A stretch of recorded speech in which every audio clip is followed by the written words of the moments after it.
La capitale sénégalaise a été le théâtre du 22e Salon international de l'énergie et du pétrole en Afrique. Un rendez-vous incontournable pour les acteurs énergétiques africains. Organisé par l'Association sénégalaise pour le développement de l'énergie en Afrique, l'événement a rassemblé experts, décideurs politiques, industriels, chercheurs et institutions financières venus de toute l'Afrique et d'ailleurs. Cette dernière journée de clôture de ce mercredi 7 mai 2025 a été rythmée par plusieurs panels de haut niveau témoignant de la richesse des échanges et de la complexité des enjeux énergétiques sur le continent. Parmi les thèmes abordés ce mercredi, les enjeux de gouvernance dans la chaîne de valeur énergétique, la mise à profit de l'expertise sénégalaise au service du continent et les mécanismes d'accès au financement, véritable nerf de la guerre pour concrétiser les projets. Satisfait de cette rencontre, Mohamed Abdellahi Seck, président de l'ASDEA, l'Association sénégalaise pour le développement de l'énergie en Afrique, revient sur le rôle de son association. Nous, l'ASDEA,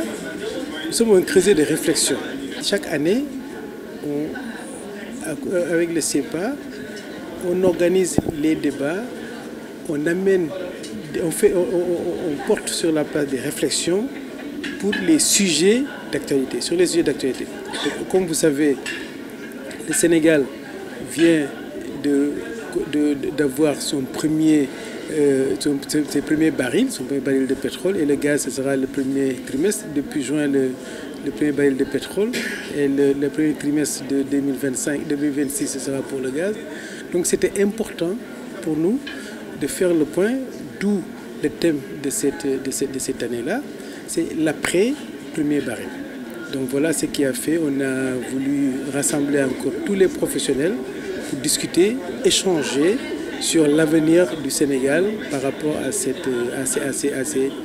premières livraisons de pétrole et de gaz dans 3 mois. Donc c'est ça l'intérêt, nous on suscite la réflexion et après nous on fait un rapport qu'on va partager avec le gouvernement d'abord pour lui dire voilà les thèmes qu'on a choisis et voilà ce qu'on a décidé, ce qu'on a eu comme réflexion et voilà les conclusions qu'on a eues pour ça. Les participants ont insisté sur un impératif partagé, relever le défi de l'énergie pour un développement économique et social durable, respectueux de l'environnement. Un message clair pour un continent riche en ressources, mais encore confronté à importants défis d'accès et d'équité. À l'heure des bilans, le 22e Salon international de l'énergie et du pétrole en Afrique s'impose comme un espace de réflexion et d'action au service d'une Afrique souveraine, connecté et responsable dans sa politique énergétique. Face à de nombreux défis dans le secteur de l'énergie et du pétrole, l'ASDEA, l'Association sénégalaise pour le développement de l'énergie en Afrique, compte jouer un rôle important pour trouver des solutions à travers les conclusions à l'issue du Salon international de l'énergie et du pétrole en Afrique. Les défis, si vous avez vu les questions, les thèmes des panels, vous avez toujours vu défis. Et chacun a donné les défis qu'il faut relever. Je vais vous donner par exemple rapidement les défis. Je sais qu'il y a, je donne un exemple comme ça, le stockeur Semstock qui est notre partenaire. Pour lui, son défi, c'est d'avoir assez d'espace de stockage, d'être aux normes et de permettre au Sénégal, avec ce gaz qui va venir, ce pétrole qui va venir, mais d'avoir assez de stockage dans les choses. Et comme il a dit, le ministre même l'a instruit pour régler ce problème-là de stockage. Je vais vous donner ça, c'est un exemple.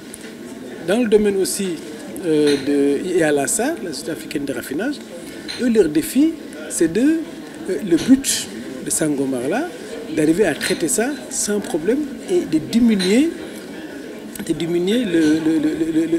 l'importation de produits. Donc voilà, chacun a ses défis. L'électricité, vous avez vu tout de suite aussi les gars de la Sénélec, les agents de la Sénélec, les représentants de la Sénélec, a parlé aussi de ces défis. Et il y a aussi le mix énergétique, tout ça là. Donc voilà, c'est ça l'intérêt de ces échanges-là. Il y a beaucoup de défis. On fera un rapport qu'on va remettre aux autorités et qu'on va partager avec le public. Au-delà des entreprises sénégalaises, nous avons des entreprises qui sont venues de la sous-région. Le pays invité d'honneur, c'est l'Italie. C'est ça. Donc c'est pour ça qu'ils sont venus en grande délégation. Il y a le président de la Chambre de commerce, italo-sénégalo-italienne, italo-sénégalaise, je crois, qui a fait le discours. On leur a réservé la part belle parce que c'est le pays invité d'honneur. leur ambassadeur est venu, ils ont vraiment venu avec une grosse délégation d'entreprises italiennes qui sont intéressées par le Sénégal. Et sachez qu'on a fait 420 et 415 badges et dans les salles, les 300 places qui étaient là-bas étaient en permanence occupées. Parce que je sais qu'il y a un panel où il y en a, on était obligé de rajouter des places et il y en a qui étaient debout.